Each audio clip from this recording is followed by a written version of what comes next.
There's at least one instance where a hospital and a work camp are literally next door to each other with a crematorium. In 2005, a Chinese official publicly admitted that China was sourcing the vast majority of its organs from prisoners.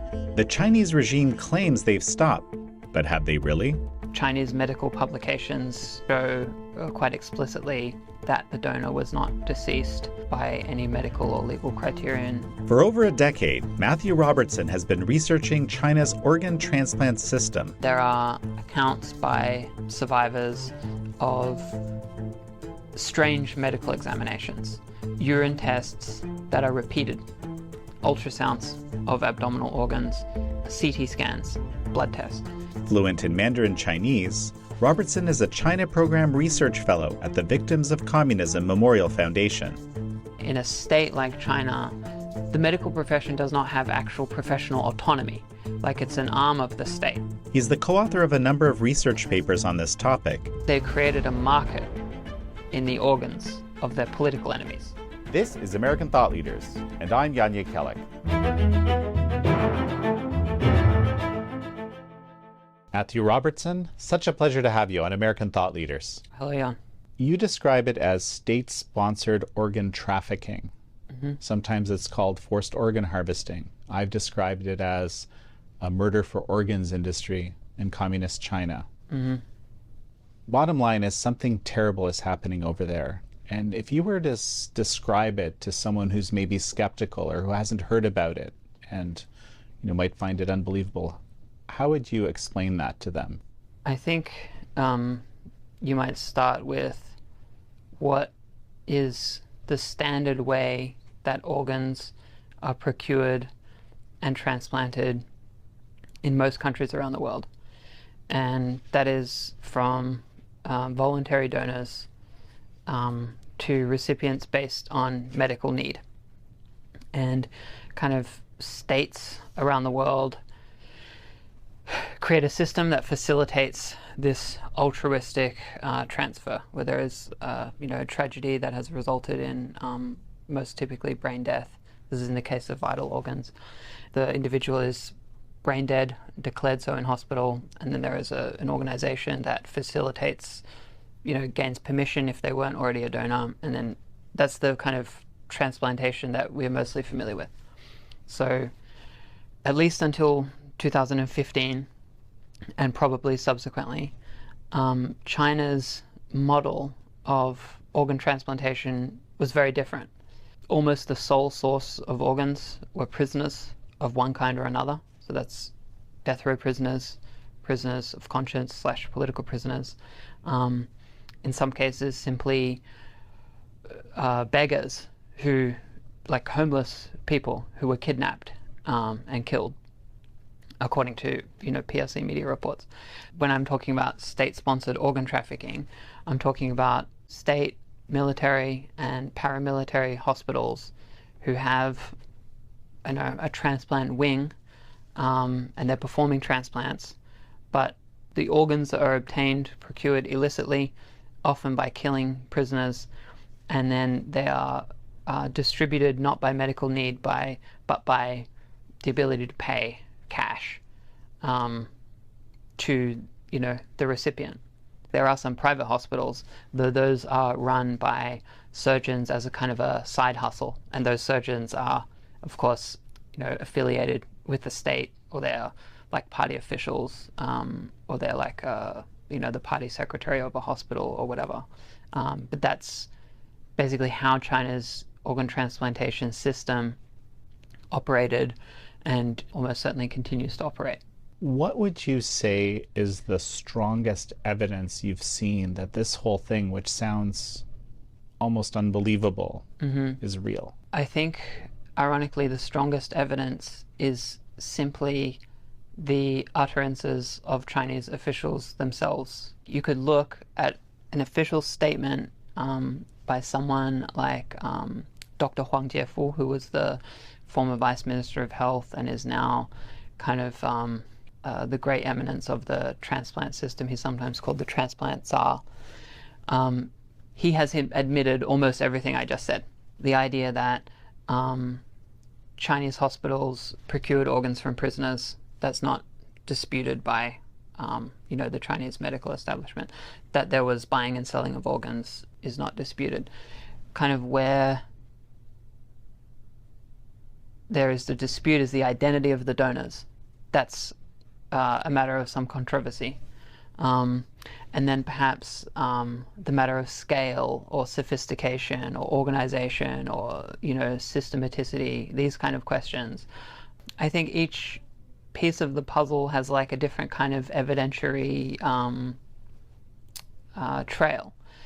We could think about something like the involvement of surgeons in the execution process.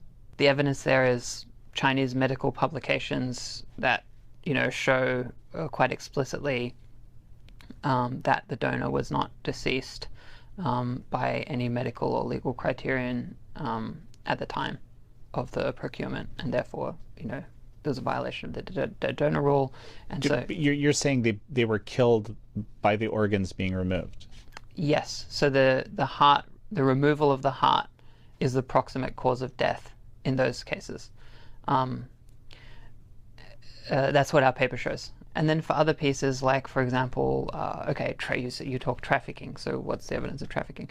So I mean, in that case, it's even more straightforward, because you look at hospital websites before they were all taken down in 2006, 2007, and but they're all in the Wayback Machine or otherwise archived, and they would have price lists on their website for the organs. So so they're clearly being sold.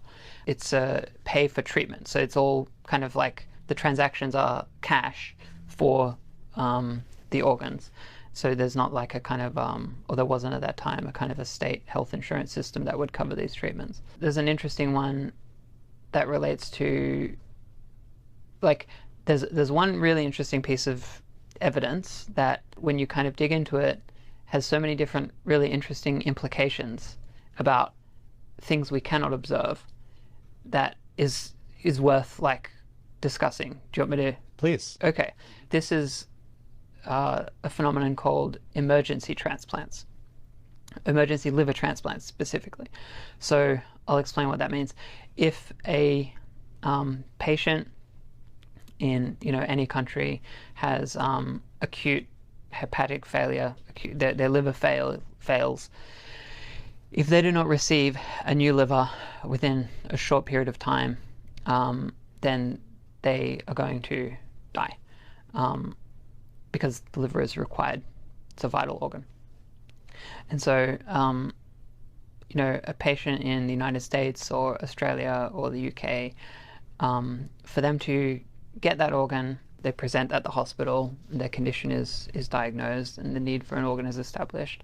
And then they're first on the waiting list. And if in 24 to 48 hours or whatever, there is a tragedy, there is a car crash or some other incident that renders a compatible donor brain dead, and that compatible donor has already registered as an organ donor, or their family agrees for them to become a donor, then the recipient will get that liver, and their life will be saved. So how do you do emergency transplants when you don't have voluntary donors? So the Chinese government has never explained that. What we know is that in 2005, they published the annual report of the liver transplant registry at the time that had a subsection, had a certain number of the total hospitals doing organ transplants. And then in 2006, they published this same annual report, and these have both been deleted from the internet.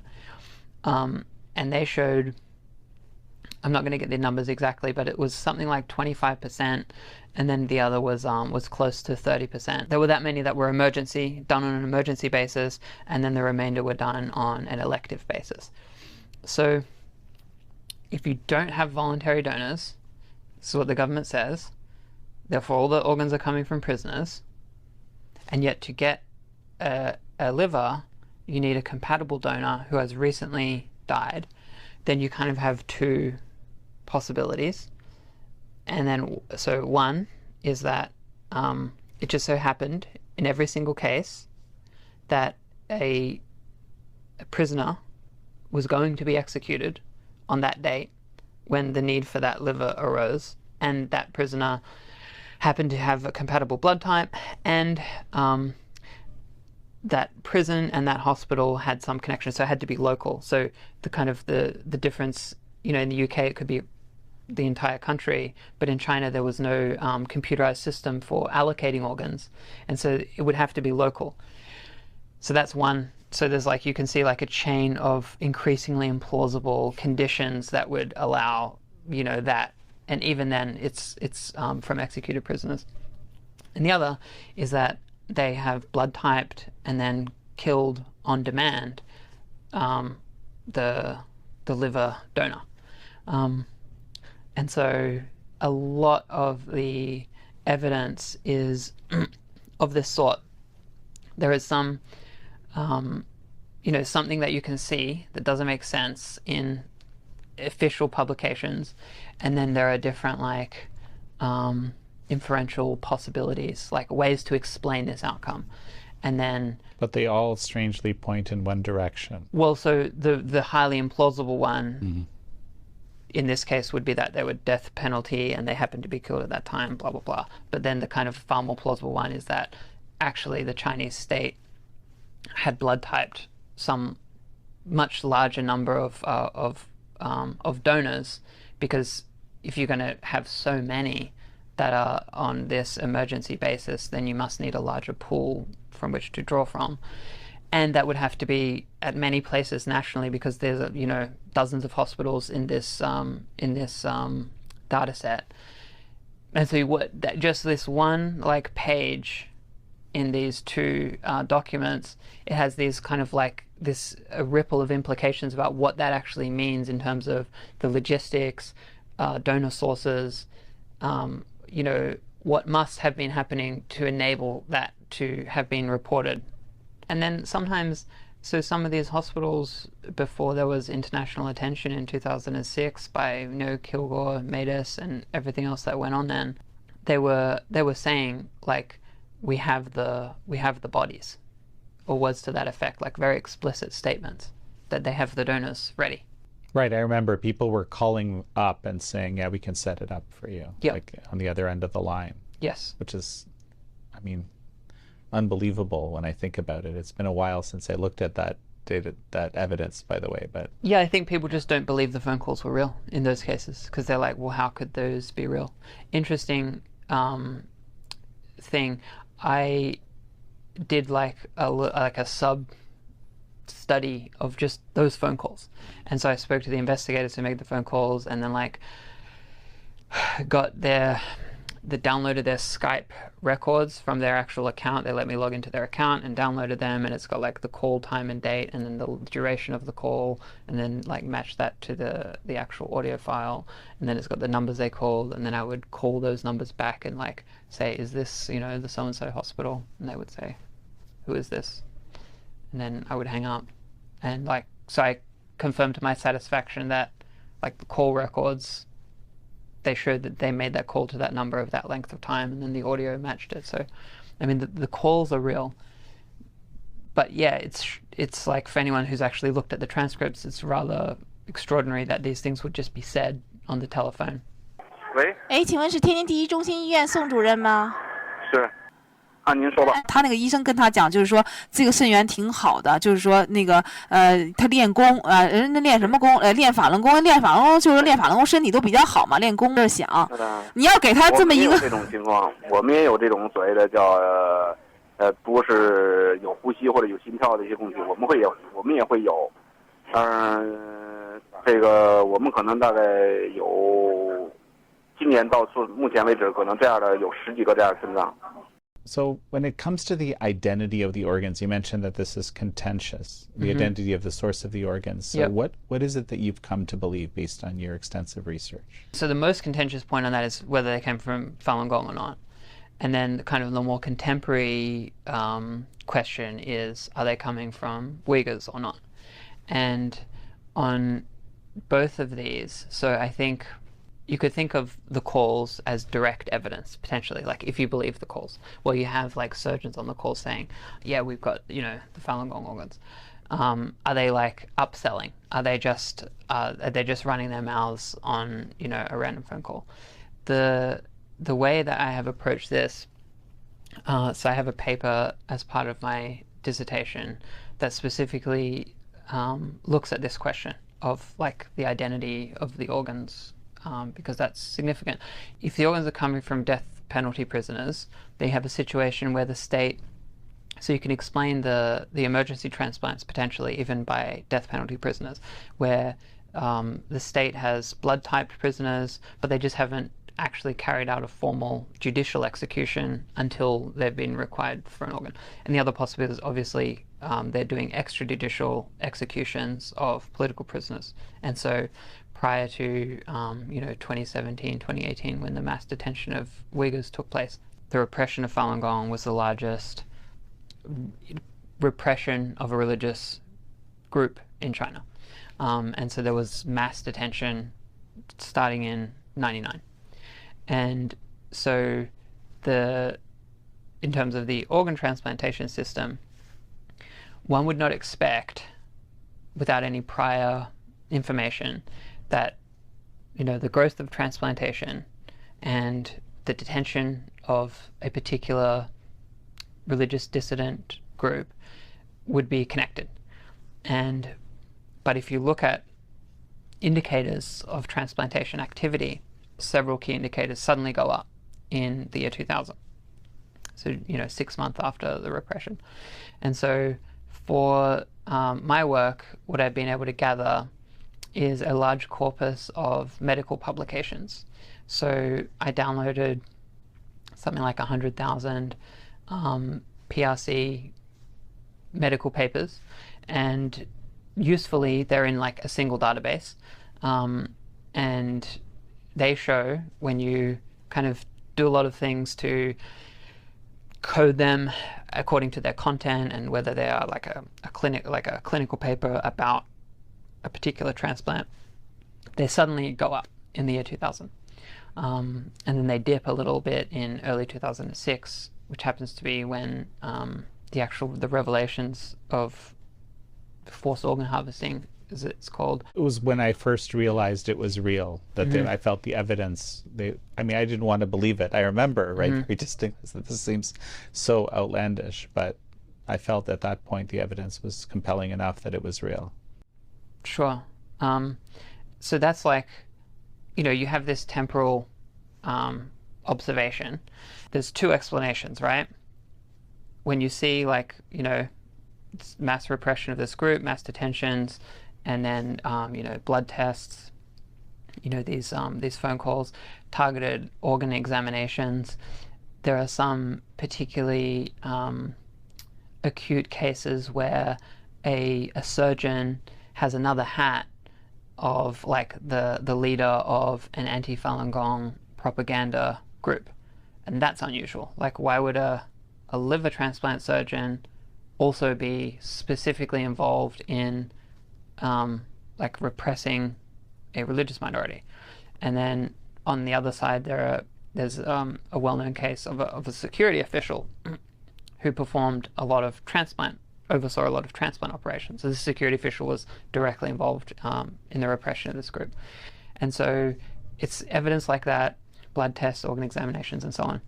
You've got to explain the outcome that you observed, which is a lot more transplants. So you've either got this explanation, well, like they came from this group, or you basically have to say that it was actually death row, and so that the death row system is an order of magnitude larger than anyone has observed, and moreover, that it continued to grow even as all indicators about death row showed that it was receding.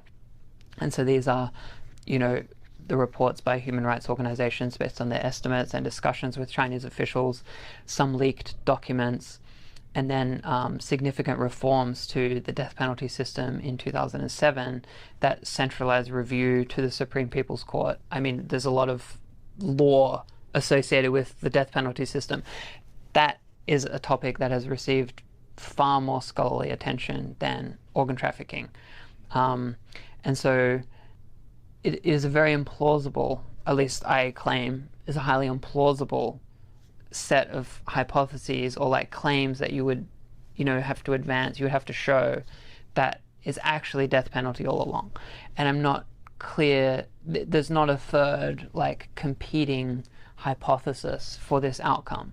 So I think to the extent that it's contentious, it's driven by, I would imagine, just a simple lack of knowledge of the observations, just, the outcome, like lots of transplants and a lot of growth in the transplant, infrastructure. So there's so many different ways of measuring that growth. There's like the number of surgeons, the number of hospitals performing transplants.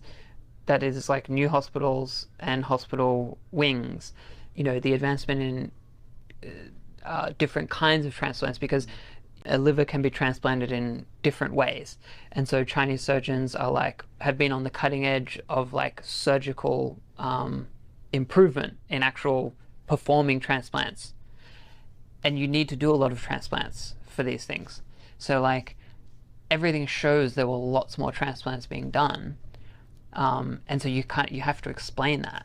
So the paper I have is, the dissertation is like looking at the competing explanations and then chasing down data that supports or doesn't support either of them. And I mean, bottom line is, the other explanation isn't very plausible. I mean, I of course I'm familiar with your work. Right. Yeah. Well, so the death row explanation hasn't even been seriously advanced, but it's the only alternative. But no one's come out and claimed that. This paper, Execution by Organ Procurement, Breaching the Dead Donor Rule in China, yep.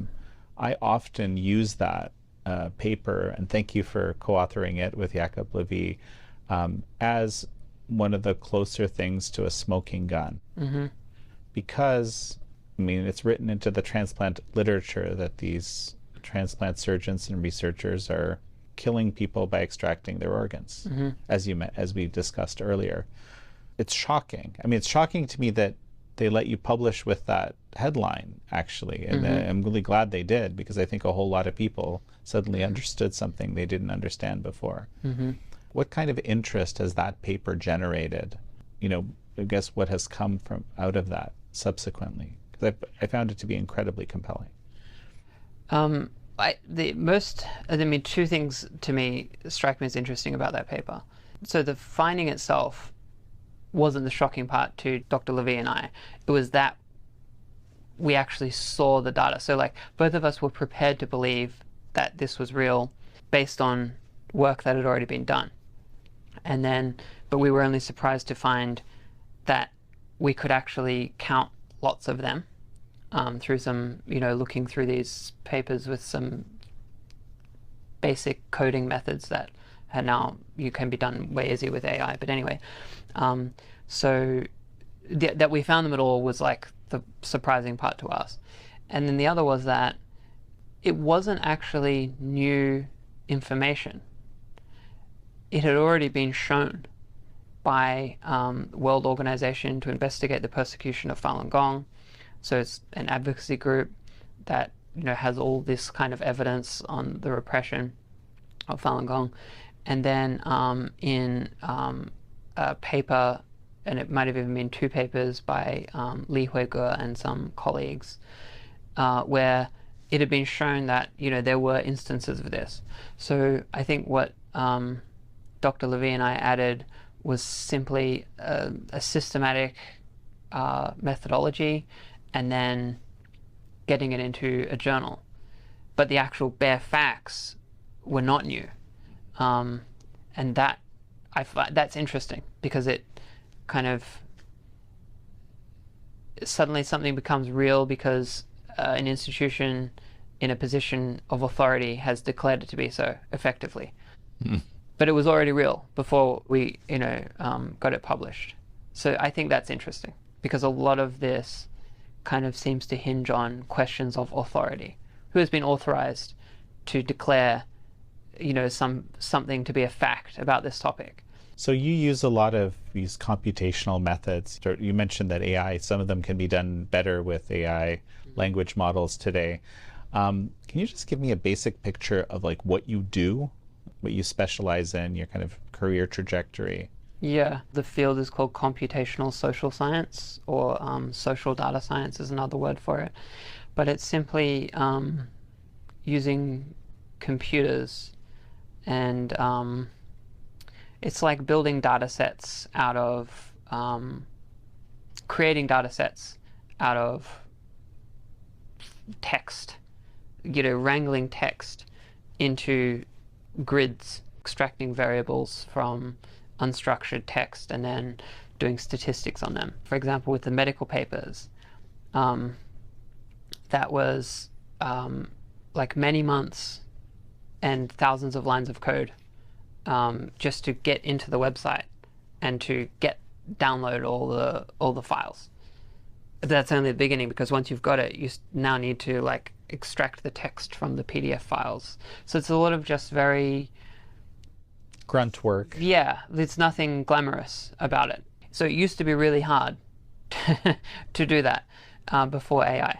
So you had to actually write code yourself. But now you can just tell the computer to write your code as long as you know exactly what it is you want. So how did you get into this?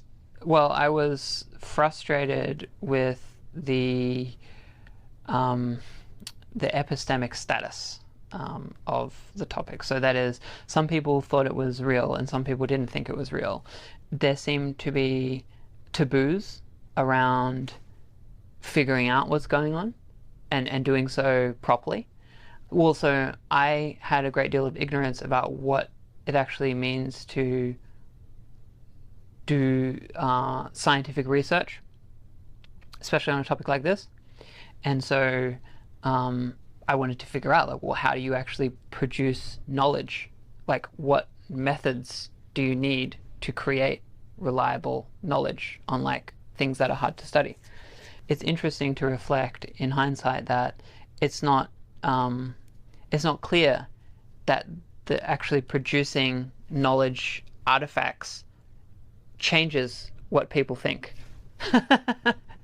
You would think it would, but there's not like a necessary relationship between those two. It's not one-to-one. Yeah, but it does help.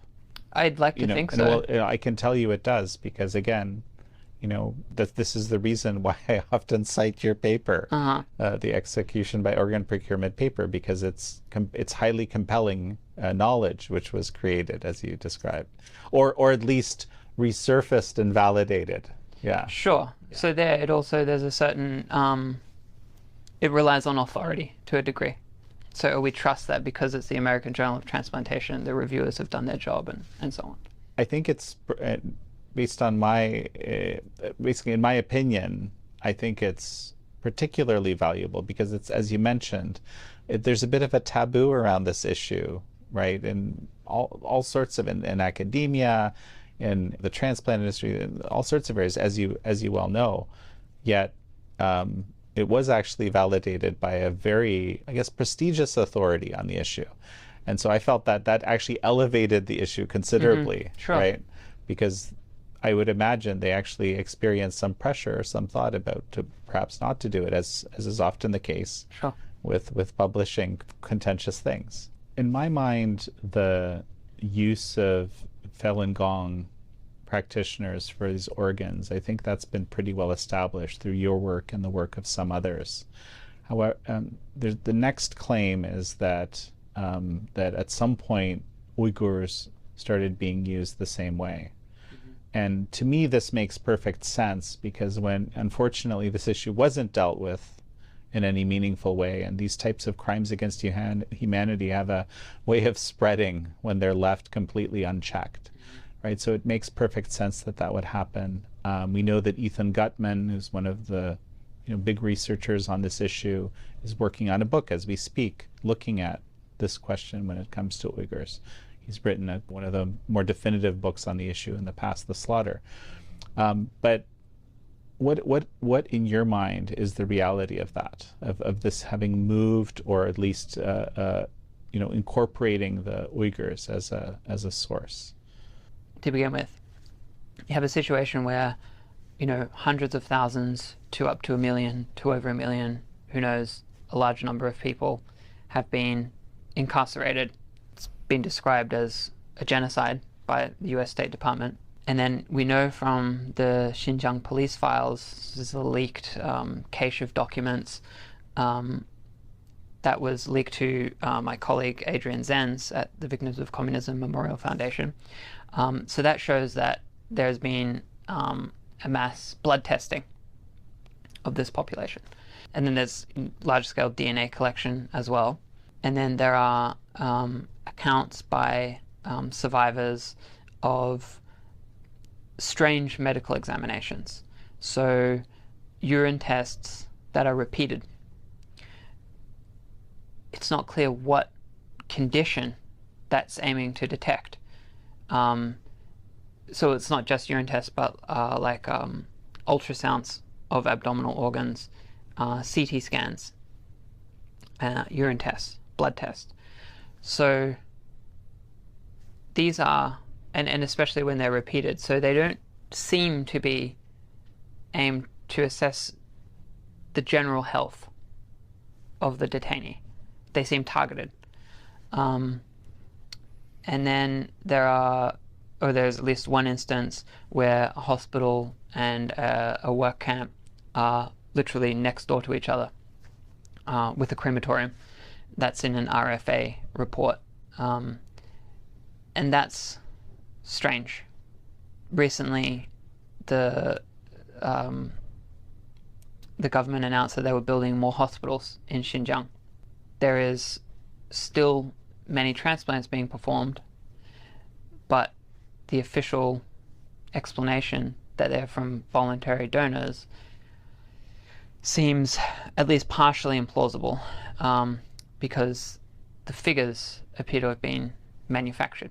So that the registry data associated with the reform program appears to have been falsified based on a simple equation. And we have a paper about that was published in 2019. So it's rational to believe that Uyghurs are being harvested for their organs. And I feel like I'm not sure what else, as an analyst, one is permitted to say necessarily. Like, we don't even have such a clear outcome that is crying for an explanation, because we don't even know the number of transplants anymore. So like before 2006 and 7, and even into 2010s, there's a lot of stuff being published on Chinese hospital websites. And then when a whole lot of international attention kind of started coalescing on it, it seems a lot of that just, got pulled, and then now there's a voluntary transplant system, and surgeons aren't going to the media and just mouthing off about, we did 2,000 liver transplants at our hospital last year, and things like this. And so our ability to even observe the activity is diminished. And so, that's the state of affairs there. So I have a book chapter about it, and I use the words of, vulnerability. So they're obviously vulnerable to this abuse. This question of vulnerability is really interesting and very important, and I think actually is a piece of the evidentiary pool, because when it comes to the Falun Gong, for example, right, you have a population that the dictator at the time has said should be eradicated. That didn't necessarily mean to kill everybody, re-educate them, transform them, but the language, as we know, language is very strong, and of course these types of things can escalate easily from something that could mean at the beginning, re-educate them or something like that, to something that makes it a lot easier for someone to do things of this nature. Or the unwritten rule that all Falun Gong deaths will be considered suicides. It's okay to torture these people in extreme ways to re-educate them, right? Or the fact that they don't reveal their names because they don't want to implicate their relatives or have problems. So you have this huge nameless population incarcerated population, and people just are dying because of torture. And so would you really miss anybody because they were organ transplanted? You wouldn't even know that that's what happened, right? It's a unique kind of scenario that these people are existing into. The vulnerability, I think, is an incredibly important part, which often, I guess, is overlooked even when I talk about the issue. You mentioned something about language used, and I just remembered, so the surgeon that I spoke about, that was both a liver transplant surgeon, and then he's involved in like anti-Falun Gong activities. So on the question of language, I found a book that he was the editor of, and it was stamped internal circulation, 内部发行. And he writes in like the foreword to this book that Falun Gong is a cancer on society. This struck me because he's a liver transplant surgeon, like he removes cancer. You can see the sense in which he probably thinks if he's killing these people, it's not bad. Like if he's writing that these are evil people who are destroying the foundations of our society, and they're a cancer, and so on and so on. Like it's genocidal language, obviously. One of the things that struck me after first reading your paper, again, Execution by Organ Procurement, was that, clearly this practice, I mean, this was not an exhaustive search of all the transplant literature in China that you looked at, and you found, I think it was 71 cases in that paper where this dead donor rule was violated, where people were being killed by the organ extraction itself. There's probably a lot more, right? Well, so the funnel is like this. The transplant is performed.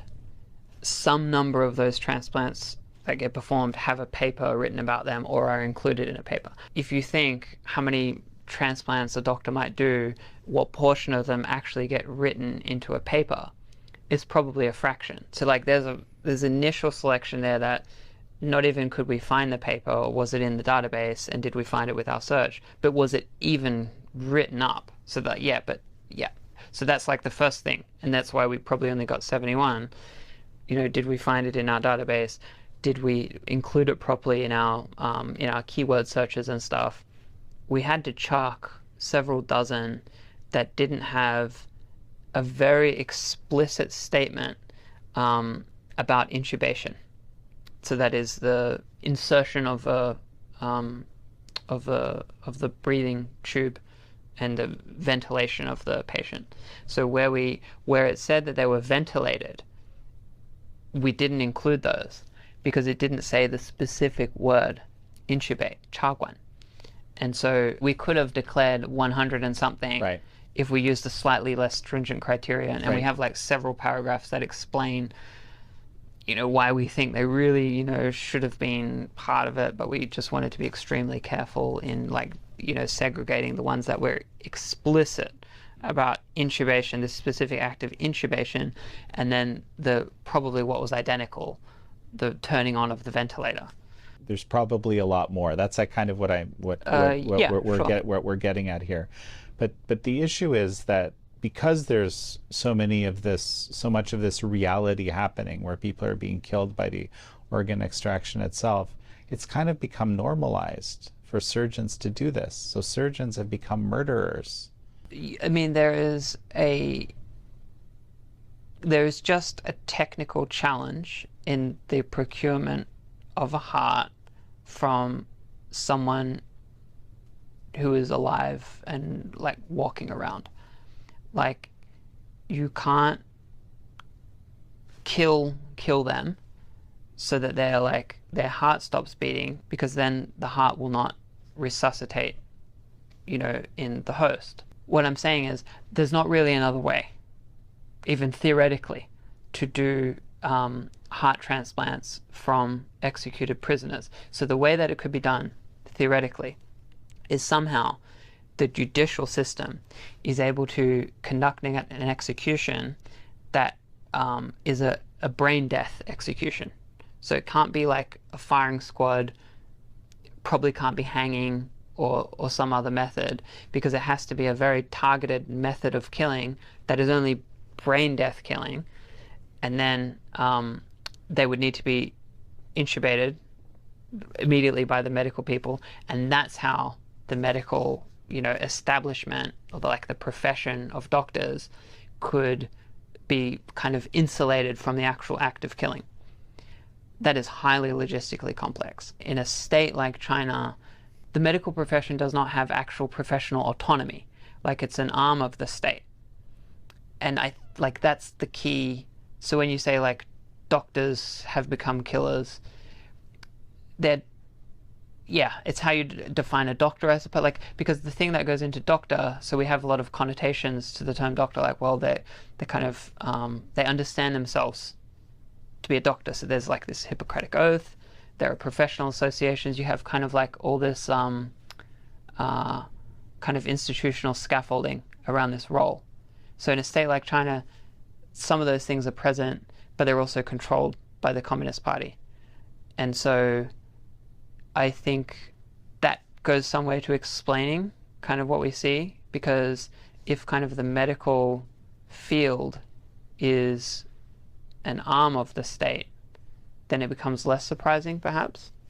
Because, the doctors are perhaps acting in their capacity not merely as doctors, but as agents of, a state entrusted with a certain responsibility, to conduct this particular activity.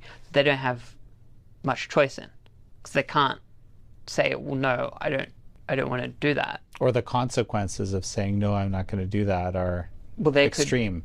Yeah, I've heard people being concerned with their own lives. If you're a doctor at a military hospital and the supervisor says, we're going to, retrieve organs now, you can't just say, oh, sorry, boss. I'm not super into that.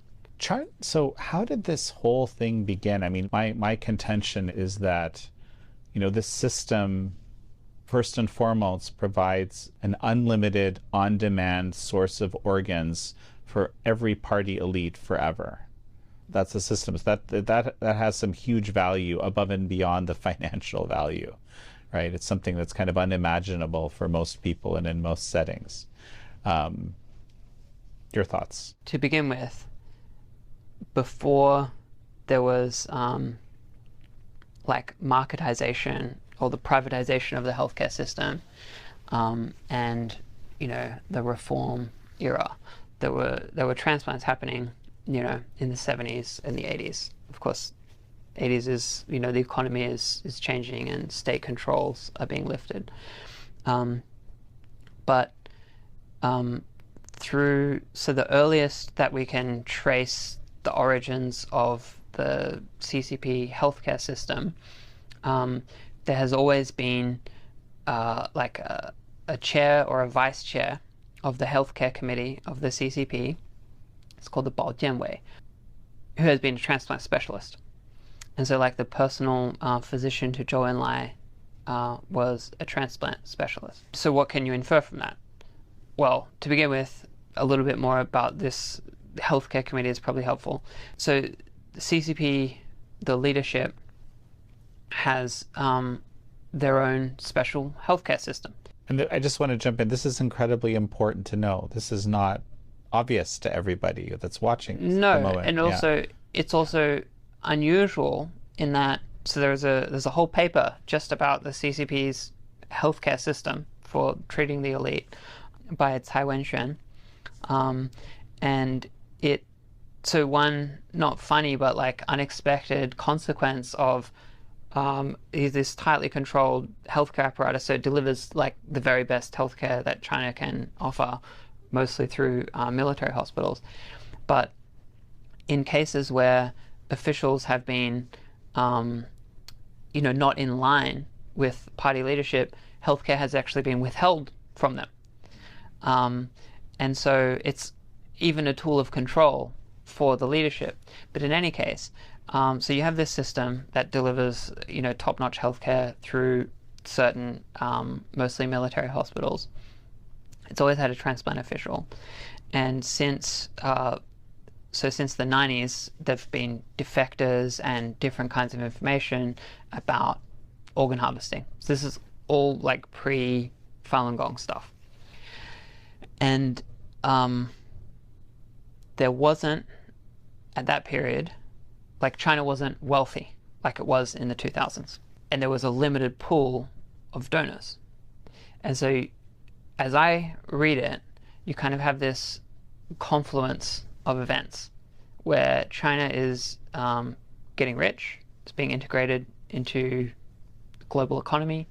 Surgeons who have done training in Japan or the United States are coming home, and the healthcare system has been basically de facto privatized, and China has an economic growth model that is based on directly incentivizing officials. It's called prebendalism, is the fancy term, but it's where a form of graft is incentivized and encouraged and allowed as a means of economic development, where officials who grow their local economies or their work units are allowed to skim off that growth.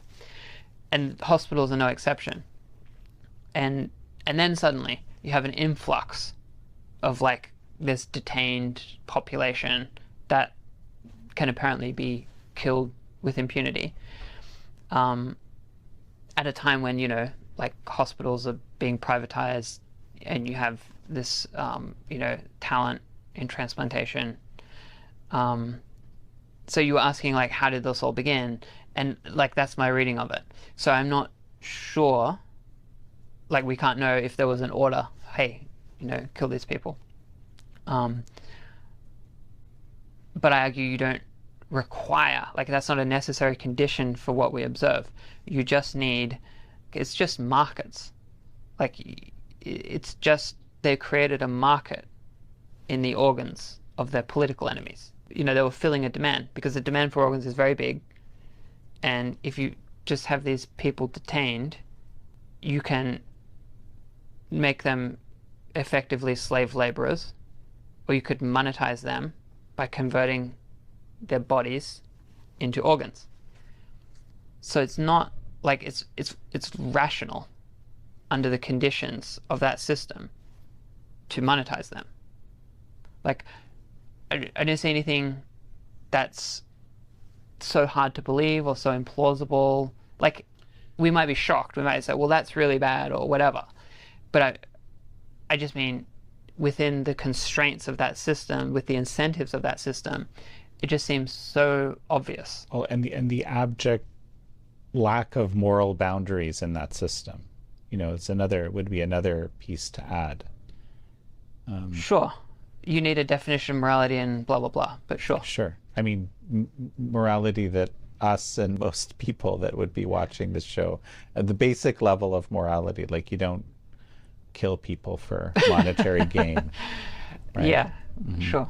I mean, we're talking about such macabre things. Please continue. No, well, because what you say is really interesting, because I think implicitly the objection or the aspect of it that is perhaps leads to a lack of credence in these claims is that they seem really bad, and so therefore it couldn't really be that bad.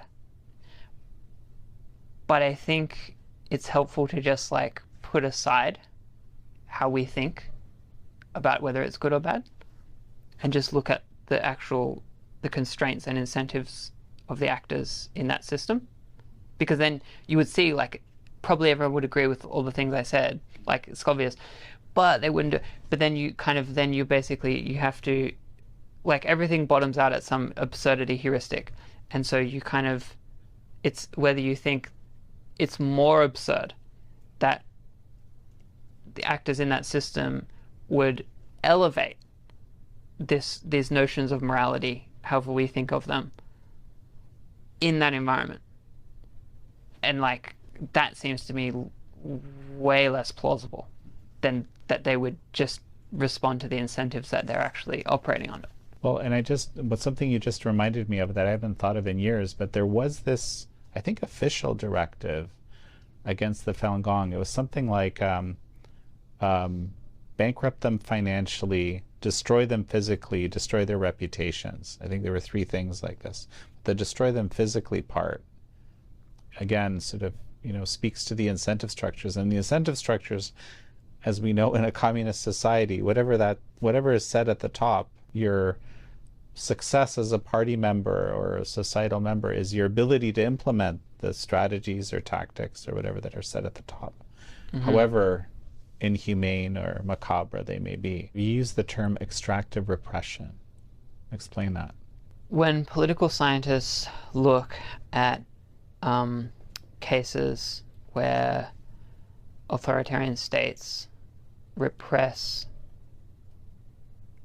their population or subgroups of their population, and it is thought to be a cost. You're expending, the resources of your security apparatus, and you're maybe undermining your legitimacy and so on. I'm simply attempting to direct attention to a form of repression that is profitable and which the state can then use to enhance its capacities through the act of repression. So that it's not a cost to the state, because they simultaneously profit financially, both individual surgeons and then hospitals and the medical system. But China wins recognition globally for being a leader in transplant techniques, and publishing in top journals, and kind of winning the praise, not kidding, of Western surgeons for innovations in transplantation that happen in China. Again, it's about making sense of this, this form of very unusual form of state activity, and to try to unpack how it does make sense. So that's like where the term comes from, and how I've tried to kind of depuzzle the issue. So as you were discussing this earlier, one of the revelations when we were making Finding Manny, the Holocaust documentary made about my wife's father, was I just, having even read a lot of literature, I hadn't realized how important Jews slave labor was to the Nazi war machine, to the German war machine. It was unbelievable how many of these slave labor camps, and then which were later funneled into the death camps. There were, right, and how important that was. So there was this attempt at extracting whatever value was possible. Never mind, later, collecting the gold fillings and God knows what else, right, at the death camps themselves. But that's a really interesting observation. You just reminded me of something we've talked about before, which is just the odd reality. This is something, having sat in this, looking at this issue for 20 years, I had never considered how odd it is that this extractive process of, monetizing human beings of your own population for a state to actually be, at some level selling the body parts of their own citizens to foreigners. It somehow seems perhaps more perverse that it is one state's own citizens, and then the beneficiaries are citizens of foreign countries. But following the logic of the market, you could see, well, foreigners are going to pay more, and the kind of the demand for an organ is very high, because that's someone's life, so they're willing to pay lots of money, obviously. So again, it makes sense if you think about it. Here in the US, where we're interviewing, there's a number of pieces of legislation now that have actually passed the House. There's one that's still in committee in the House, and are now at the Senate, trying to deal with this issue, right, in various ways. Broadly speaking, there's sanctioning individuals that are involved would be in part of that. Some of it is actually creating a reporting system where the government has to kind of gather data to try to figure out what's going on with it in more detail. Another part is preventing certain medical systems from paying. In the case of, insurance or Medicare or something kind of paying, that's more at the state level at the moment. Although this bill in committee does that as well. I'm curious if you have any thoughts on this sort of legislation to try to deal with this issue somehow for people in civilized countries. It seems like a fairly good initial response. I mean, we say initial, but it's 2025 and this issue has been known about for over 20 years. So the kind of remedies, I think, if we accept or believe that PRC doctors have done all these things, it is also simultaneously interesting and unusual that they simultaneously wish to be part of global health governance, or they don't want to be a pariah state. And so PRC health officials have made tremendous efforts to try to make sure that they're not considered a pariah state. And so that includes extensive interactions with global medical bodies and experts and surgeons in the United States and elsewhere. And so legislation that prevents them from entering the United States has got to be awkward and embarrassing for them, at the very least. It means that the conferences can't be held here. If you think of it in terms of all the scale of remedies, it seems not even beginning to redress, the gravity of what's alleged. But it seems better than nothing, to the extent that a state wishes to craft policy in response to this. I think it's really interesting and illustrative to compare the kind of global reaction to organ transplant, the kind of the organ trafficking or transplantation abuses, to what happened with psychiatric abuses by the PRC. So in the mid noughts, China was actually an abuse against Falun Gong primarily, and then others as well, where the state was using psychiatric care homes, but psychiatric torture facilities, and injecting these people with drugs, and they had a whole diagnosis of mental illness associated with specifically like Qigong-induced psychosis, and they had various medicalized methods of detaining people for their religious beliefs, and then torturing them to elicit confessions and so on. But I just want to clarify this. They created a diagnosis to allow them to incarcerate Falun Gong practitioners for practicing their faith. Yes. Yep.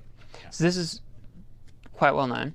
And the reason, in fact, it's so well known is because of a man called Robert Monroe, who is like a chief inspiration for me. He was associated with, he was a researcher for Human Rights Watch during this period, and did a lot of really groundbreaking work on abuses in orphanages and all kinds of things. And so his work on this topic, psychiatric abuse, he, with HRW at the time, went to the World Psychiatric Association conference. I think it was in Japan at the time, and this is the mid-2000s. And they gave everyone like a copy of his report on these abuses.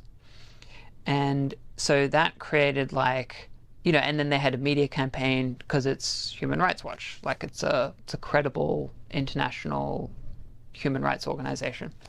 And so kind of the weight of that organization, he, corralled it, or there was internal buy-in or whatever, but they threw their weight behind this, and they like mobilized their resources, and they like browbeat the international psychiatric establishment into taking China to task for like using psychiatric doctors as part of you know, a religious repression campaign.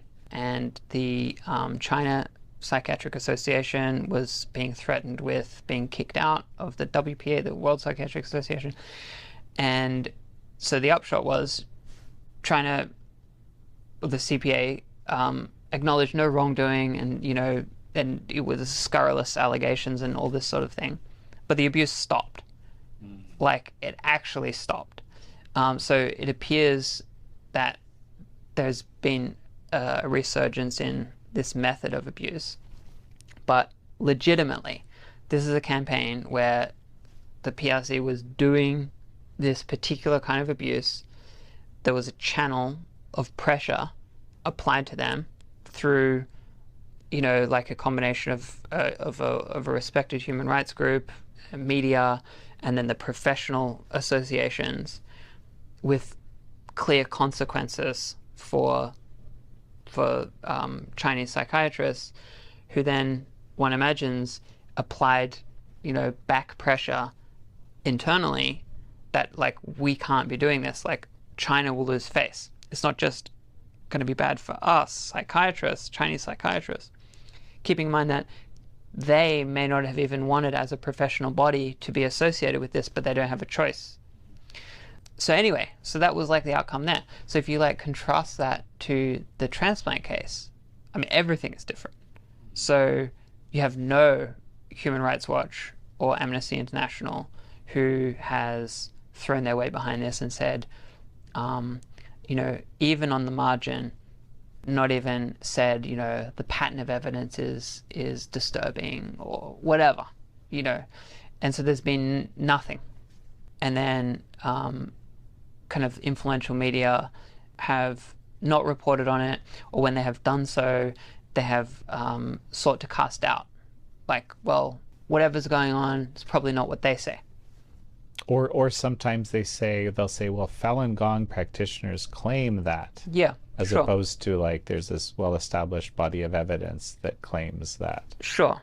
Yeah. And so there's all sorts of ways of using language to subtly delegitimize perspectives and so on. And so the effect, like, this is my reading, the effect of all this is that there's no kind of environment under which the Transplantation Society or the World Health Organization or other relevant bodies, who are kind of the global interface with the Chinese transplant establishment, so they're not incentivized to put pressure on them. There's no consequence for not caring about it or doing anything about it. And so there's no pressure on the China transplant establishment, and so there's no incentive to even change the activity. But I'm sure, like, if the state, like the US government, wanted to, like, actually put pressure on, like, professional associations and so on, like, the states have all kinds of tools. They're very powerful entities that can do things in the world. So if you would, like, list of all the possible things that could be done, it would be as long as your arm. And the legislation is going to address some of them. Of course, depending with you, if you looked at all the tools that the US government has to change realities, I'm sure there's countless more things that it could do. Right. Well, no, it's really fascinating from what you just told me, which I wasn't familiar with the details of how this all came to pass. Is there's a playbook of something that worked. Yeah. And you could replay that, and this is something, frankly, that almost anyone could participate in if they're part of their, of a human rights organization, or could choose to become part of one, or could, Well, the key is it was elite networks that led to that effect. So it kind of, like many things, depend on people who have more power doing things. I mean, and some of those people are certainly watching right now. Well, this has been an incredible, illuminating conversation for me, and it's great kind of to finally have you here and on the show. I often talk about your work as part of my work. And a final thought as we finish, perhaps? I think that anyone who is organ harvesting curious, is wondering if this is actually a thing, I would say just actually read the papers. Just look at them and use your own brain to assess the evidence. Well, Matthew Robertson, it's such a pleasure to have had you on. My pleasure. Thank you all for joining Matthew Robertson and me on this episode of American Thought Leaders. I'm your host, Jan Jekielek.